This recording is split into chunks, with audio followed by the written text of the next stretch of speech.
నరుడికి చాలా తేడా. దేవదూతలు మన్నాను తిని జీవిస్తాయి. నరులు దేవుడు ఇచ్చినటువంటి పరిశుద్ధమైన ప్రకృతి భూమిలోంచి పుట్టే ప్రతి ఆహారాన్ని తీసుకుంటూ మంచి చెడులు గ్రహించుకుంటూ ఏది చేయాలి ఏది చేయకూడదని తెలుసుకుంటూ ఏది తినాలి ఏది తినకూడదు అనుకుంటూ ఎవరిని ఏమనాలి ఎవరిని ఎలా పిలాలి ఎవరితో ఏ విధంగా నడవాలి ఎలా చూడాలి ఎలా కలిసి ఉండాలి ఏ విధమైన క్రమము కలిగి ఉండాలనేది నరుడికి తెలుసు. చాలామంది అంటారు తనకేమీ తెలియదు చిన్న పిల్లలు మనం సమర్థించుకుంటాము. ఏం చేస్తామండి? మనం సమర్థించుకుంటాం. సమర్థించుకోవలసినంత అవసరత మనకు లేదు. సమర్థించుకోకూడదు కూడా. దేవుని స్తోత్రం. ఎందుకు సమర్థించుకోకూడదంటే ఆకలేస్తుంది వివేచన మనకు ఉందా లేదా? ఆకలేస్తుందని వివేచన ఉంది. మరి తెలియదంటే ఎట్లా?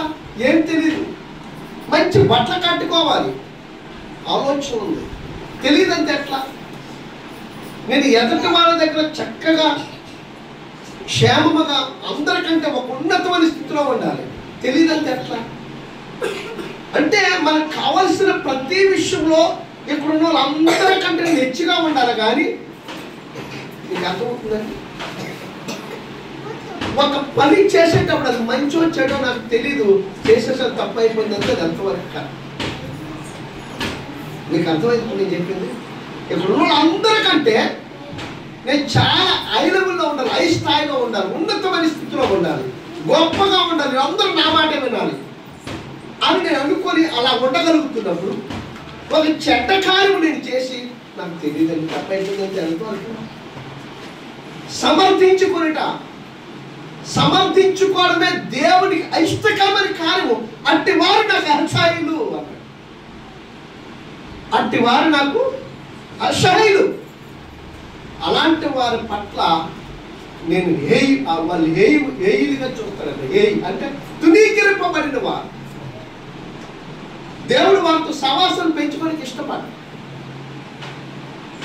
నువ్వు పరిశుద్ధుడితో సహవాసం చేస్తే నువ్వు పరిశుద్ధంగానే ఉంటావు. నువ్వు నీతిమంతుడితో సహవాసం చేస్తే నీతిమంతుడిగానే, నువ్వు దొంగతో సహవాసం చేస్తే దొంగలాగే. మన లోక సామెత ఉంది, 6 నెలలకు వారే మీరు అవుతారట. మరి నీ సహవాసం ఎవరితో ఉంది? నువ్వెవరితో సహవాసం చేస్తున్నావు? వాడు ఏం చేస్తున్నాడో అది ఏం చేస్తుందో అది మంచో చెడో తెలిసి కూడా అది చెడని తెలుసుకొని నువ్వు సహవాసం చేస్తున్నావు అంటే నీకు కూడా అలాంటి దుర్బుద్ధి ఉంది. అందుకే 19వ కీర్తనలో దురపాయంలో పడిపోకుండా కూడా నాపు అన్నాడు. ఇందా చదువుకున్న భాగం అంటే దాని అర్థం ఏంటి? పరిశుద్ధాత్మ దేవుడు నీతో ఉన్నాడు కనుక ఎప్పటికప్పుడు నిన్ను హెచ్చరిస్తూ గర్దిస్తున్నాడు. అందుకనే జగత పునాది పుట్టక మునిపే ఆయన నిన్ను ప్రేమించాడు. పుట్టక మునిపే ఈ స్థలంలో మనందరం ఇలా కూడుకోవడానికి నీ ఎడల నా ఎడల ఆయన కృప కలిగి ఉన్నాడు. ఆమె చూడండి ఒకసారి యెషయా గ్రంథము